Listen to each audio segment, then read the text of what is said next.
Hello అండి, ఈ వీడియోలో డిప్లొమా థర్డ్ సెమిస్టర్ వాళ్ళకి ఇంజనీరింగ్ మ్యాథమెటిక్స్ 2 నుండి ఒక ప్రాబ్లం చూద్దామండి. అంటే M2 నుండి. ఇది C20 రెగ్యులేషన్ వాళ్ళకి 8 మార్క్స్కి అడిగారు. ప్రతి ఒక్క పేపర్లో ఉంది ఈ క్వశ్చన్.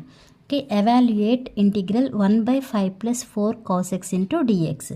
ఓకే, ఫస్ట్ ఏం చేస్తారు అంటే put tan x/2 equal to t అని తీసుకోండి. ఇప్పుడు డిఫరెన్షియేట్ చేయండి both sides with respect to X. ఇవి వచ్చి ఇండెఫినెట్ ఇంటిగ్రల్స్ అండి. Differentiate on both sides with respect to X. అప్పుడు ఏమవుతుంది? d/dx of tan x/2 equal to dt/dx అవుతుంది. మనకి d/dx of tan x equal to ఏంటండి?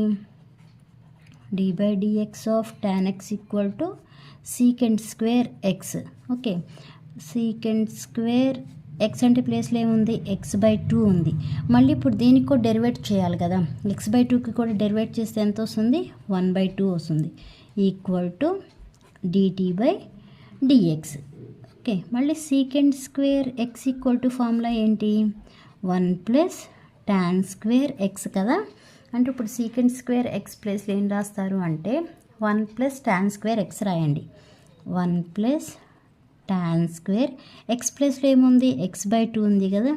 ఇంటూ ఇక్కడ ఇంకేముంది? 1/2 ఉంది. 1/2 ఈక్వల్ టు dt/dx. ఇక్కడ మనం tan x/2 ఈక్వల్ టు ఏమని తీసుకున్నాము? t అని తీసుకున్నాం కదా. దానివల్ల 1 + ఇక్కడ ఏముంది? స్క్వేర్ ఉంది కాబట్టి tan x/2 equal to t. But ఇక్కడ స్క్వేర్ ఉంది కాబట్టి ఏమని రాస్తాము?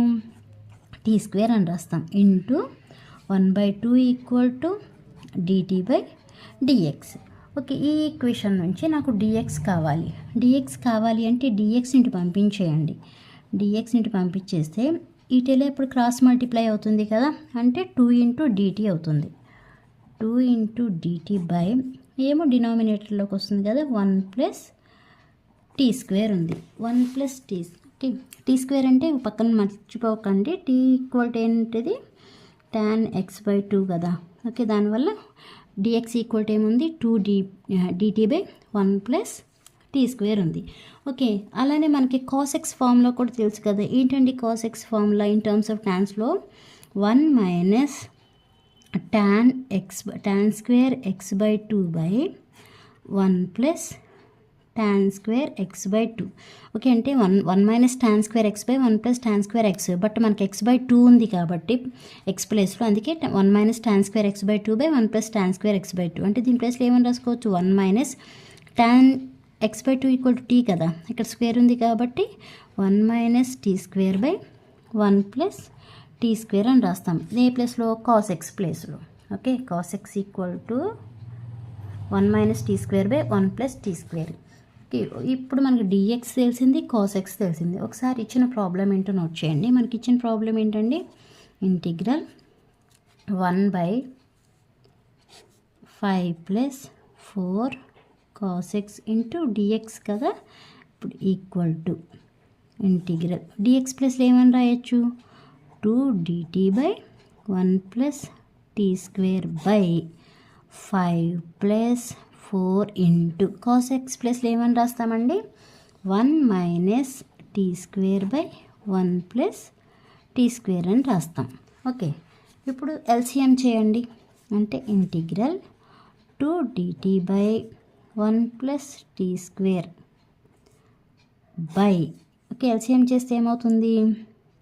5 of 1 + t².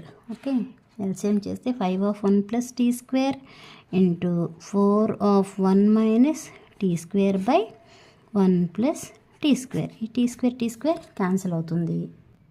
ఇప్పుడు మల్టిప్లై చేయండి. అంటే ఇంటిగ్రల్ 2dt/5 × 1 5 + 5t² ఇప్పుడు 4తో మల్టిప్లై చేయండి. 4 - 4t². ఓకే, నెక్స్ట్ స్టెప్ ఏమేయచ్చు? ఇంటిగ్రల్ 2dt/5 5 + 4 9 అవుతుంది. ఇక్కడ 5t² - 4t² అంటే ఓన్లీ t² కదా మిగిలేది, అంటే t² + 9 అయింది. ఓకే, ఇప్పుడు ఏంటి 2ని కామన్ తీసేయండి. ఓకే, 2ని కామన్ తీస్తే రిమైనింగ్ ఉండేది ఏంటి, dt/t² ప్లస్ ఇక్కడ 9 ఉంది కదా, 9ని ఏమని రాస్తున్నానంటే 3² అని రాస్తున్నాను. ఎందుకంటే మనకు ఒక ఫార్ములా ఉంది కదా, ఏంటండి ఆ formula, integral dx/x² + a² = 1/a tan 1 x/a + c formula ఉంది కదా, ఆ ఫార్ములా సేమ్ ఇది ఆ ఫార్ములా లాగా ఉంది కదా, ఇంటిగ్రల్ అంటే dx/x² + a². ఆ ఫార్ములా ఇప్పుడు ఇక్కడ సబ్స్టిట్యూట్ చేయండి. ఇక్కడ 1/a, a ప్లస్లో ఎంత ఉంది, 3 ఉంది కదా, 1/3 × tan 1 x/a. x అంటే ఇక్కడ మనకున్నది t/a అంటే ఎంత, ప్లస్ c.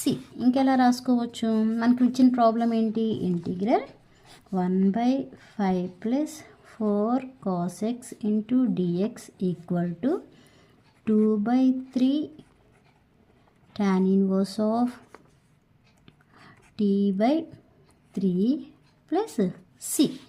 t అంటే ఏంటో తెలుసు కదా మనకి, ఏంటంటే t 2/3 × tan 1 t అంటే ఏమని చెప్పాము, స్టార్టింగే నోట్ చేసాం కదా, tan x/2 = t అన్నాం కదా. ఇప్పుడు ఈ t ప్లస్లో ఏమని రాస్తాము, tan x/2/3 plus c. Okay, ఇది ఆన్సర్. అర్థమైందండి.